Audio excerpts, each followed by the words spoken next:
आज की क्लास में मैं आप लोगों को बेसिकली बताने वाला हूँ क्लास 12th का जो चैप्टर नंबर 1 है, चैलेंजेस ऑफ नेशन बिल्डिंग। जी हाँ, ये काफ़ी इंपॉर्टेंट चैप्टर है आपके एग्जाम पॉइंट ऑफ व्यू से भी और इस पॉइंट ऑफ व्यू से भी कि जस्ट आफ्टर इंडिपेंडेंस भारत को किन किन प्रॉब्लम्स को फेस करना पड़ा, किन किन समस्याओं का सामना करना पड़ा भारत को जस्ट आफ्टर इंडिपेंडेंस।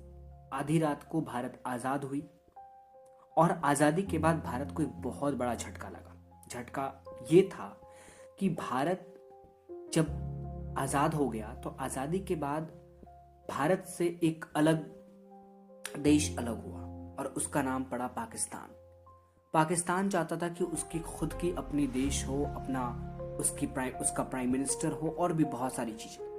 लेकिन बात यहाँ पे ये आती है कि भारत जब 14 और 15 अगस्त के मिडनाइट को जब वो 1947 में आज़ाद हुआ तो पंडित जवाहरलाल नेहरू, जो कि उस वक्त भारत के पहले प्रधानमंत्री, उन्होंने एक बहुत ही स्पेशल सेशंस को एड्रेस किया कॉन्स्टिट्यूएंट असेंबली में उसी रात को। And this was the famous tryst with destiny speech that you are familiar with. This was the moment, ये वो पल था जब जिस पल की भारतीय बहुत बेसब्री से वेट करते आ रहे थे। एंड हम इतिहास की किताबों में भी हमने पढ़ा, हमने नेशनल मूवमेंट्स के बारे में पढ़ा, हमने देखा कि हमारा देश आज़ाद होने किन मुसीबतों से जो है भारत गुजरा, हमने वो भी देखा जब हमने इतिहास की किताब को पलटा था पहले समय में। एंड जब भारत आज़ाद होने की बात हो रही थी तो दिमाग में दो ही कॉन्सेप्ट आ रहे थे। एक तो ये कि जैसे ही हमारा भारत आज़ाद होगा, आज़ादी के बाद हम अपने देश को एक लोकतांत्रिक सरकार की व्यवस्था पे चलाएंगे, और दूसरा कि गवर्नमेंट जो होगा वो हमारे देश में सभी के अच्छाइयों के लिए काम करेगा।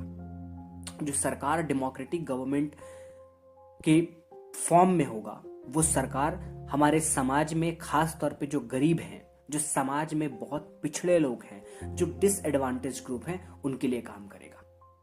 नाउ हमारा देश आज़ाद हो चुका था, अब टाइम आ चुका था कि हम आज़ादी की जिस नारे को लगा रहे थे, आज़ादी की जिस नारे को हम गुनगुना रहे थे, हम लोगों को बता रहे थे कि देश हमारा आज़ाद होगा तो हमारा ये सपना होगा, अब वो सपना पूरा करने का समय आ चुका है।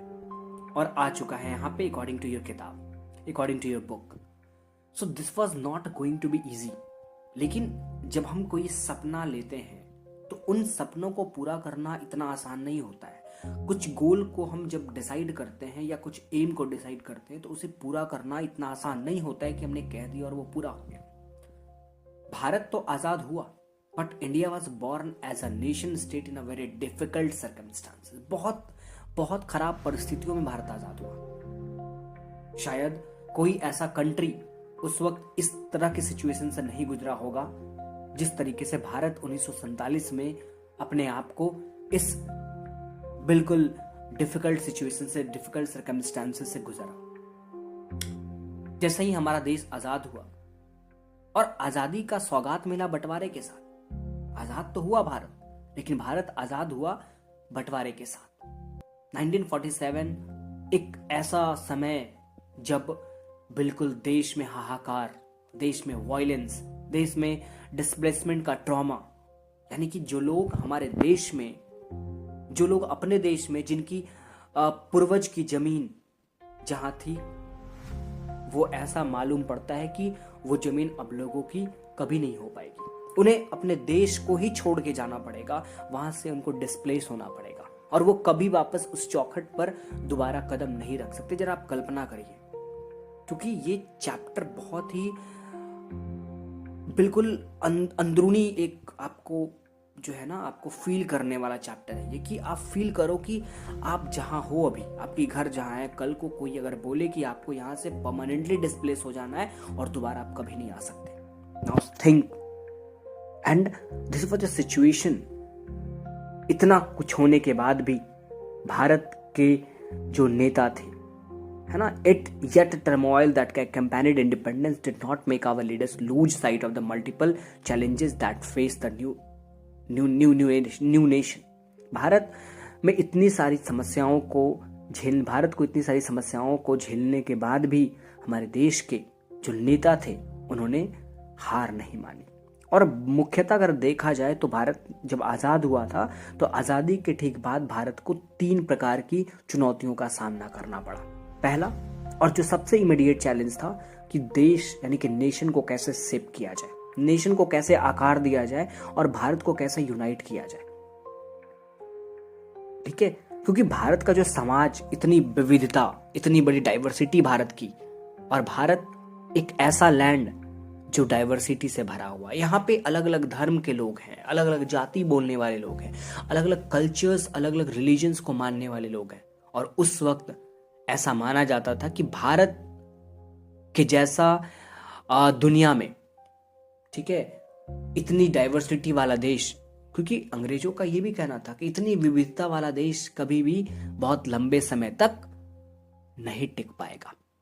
और जब देश का बंटवारा हुआ तो इसने लोगों के अंदर और खौफ पैदा कर दिया, क्योंकि जिस तरीके से हमारे देश में कम्युनल राइट्स छिड़ गए थे आज़ादी के ठीक बाद, लोग अपने ही लोग एक दूसरे को मार काट रहे थे। So there were very serious questions about the future of India. Would India survive as a unified country? क्या भारत एक यूनिफाइड कंट्री के रूप में सर्वाइव कर पाएगा, या would it do so by emphasizing national unity at the cost of every other objective? Would it mean rejecting all regional and subnational identities? And there was an urgent question: how was integration of the territory of India to be achieved? So the second challenge was to establish democracy. देश में लोकतंत्र को establish करने की चुनौती थी। You have already studied in the Indian Constitution, and you know that the Constitution granted fundamental rights and extended the right to vote to every person, every citizen. India adopted representative democracy based on parliamentary form of government. जब हमारा संविधान बनाया जा रहा था तो हमारा संविधान जो है वो रिप्रेजेंटेटिव डेमोक्रेसी के कॉन्सेप्ट को अडॉप्ट किया था, जो कि पार्लियामेंट्री फॉर्म ऑफ गवर्नमेंट पे आधारित था। और इस प्रकार के भारत में आप देखोगे कि ये जो सारे फीचर्स थे वो ये इंश्योर करते हैं कि political competition would take place in a democratic framework, कि जो भी सरकारें आएंगी वो उनको पॉलिटिकल कॉम्पिटिशन्स का सामना करना पड़ेगा। और डेमोक्रेटिक कॉन्स्टिट्यूशन बहुत नेसेसरी था, but not sufficient for establishing democracy. And the challenges was to develop democratic practices in accordance with the constitution.